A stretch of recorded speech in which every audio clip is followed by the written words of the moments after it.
بە مەبەستی پتەوکردنی زیاتری پەیوەندی نێوان لایەنە ئیسلامیەکان مەڵبەندی حوتی چەمچەماڵی کۆمەڵی ئیسلامی ئێوارە خوانێکی بۆ ئەندامانی مەڵبەندی 11 یەکگرتووی ئیسلامی و مەڵبەندی 5 بزوتنەوەی ئیسلامی لە قەزای چەمچەماڵ ڕێکخست.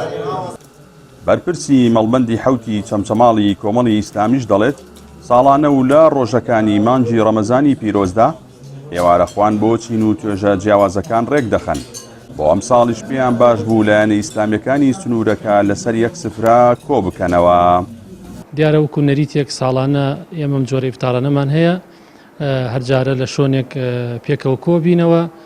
دیارە ئامانجمان لەم ئیفتار و کۆبوونەوانە پەیوەندی برایەتی، محیبەت، خۆشەویستی بۆ ئەوەی کەوا پێکەوە زیاتر بتوانین ئەو برایەتیە پتەوترکەین، بەهێستریکەین، خۆشەویستیە زیاترکەین. ئەوە ئامانجمانە لەسەروی هەموو شێوە ڕەزامەندی خی پڕگار.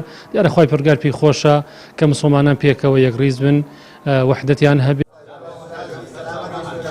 بەرپرسی مەڵبەندی 5 بزوتنەوەی ئیسلامی شوێڕای سوپاس و دەستخۆشی لە مەڵبەندی حوتی چەمچەماڵی کۆمەڵی ئیسلامی ئەم جۆرە چالاکیانە بە هۆکارێک دەزانێت بۆ بەهێزکردنی برایەتی و پەیوەندی نێوان ئەندامانی لایەنە ئیسلامیەکان. بەرپرسی پەیوەندیەکانی مەڵبەندی 11 یەکگرتووی ئیسلامیش ئاماژە بەوە دەکات بە نیازن لە ماوەکانی داهاتوودا کار و چالاکی هاوبەشی زیاتریان هەبێت لە سنوورەکەدا لەگەڵ هەر یەک لە کۆمەڵی ئیسلامی و بزوتنەوەی ئیسلامی.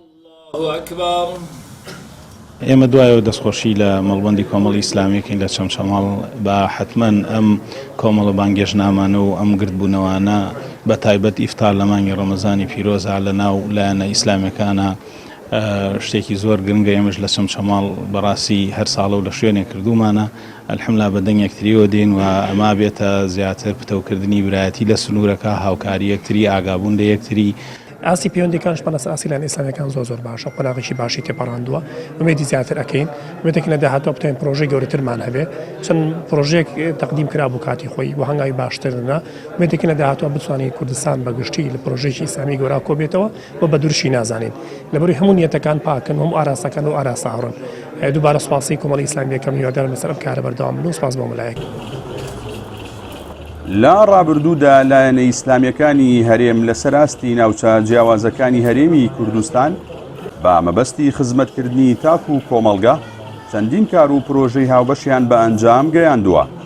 لە ئێستاشدا ئەوەی چاوەڕوانی دۆست و لایەنگرانی ئەو لایەنانەیە ئەوەیە کار و پرۆژەی هاوبەشی زیاتریان هەبێت بۆ پێشکەشکردنی خزمەتی زیاتر، بە تایبەت لەم دۆخە خراپەی ئێستادا کە هاوڵاتیانی تێکەوتووە. جەلال جەباری، کەناڵی ئاسمانی پەیام، چەمچەماڵ.